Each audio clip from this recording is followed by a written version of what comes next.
என்னுடைய கணவராக உங்களை மனமுவந்து ஏற்றுக்கொள்கிறேன். அதுபோல என்னை உங்களுடைய மனைவியாக ஏற்றுக்கொள்வீர்களா? வாழ்வில் வரக்கூடிய இன்பம், துன்பம், சுகதுக்கம் அனைத்திலும் உங்களோடு இணைந்திருப்பேன்.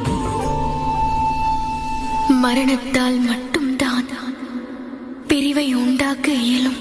ஜனகனின் மகள் சீதை, ஜனகனின் மகள் சீதை, ஜனகனின் மகள் சீதை.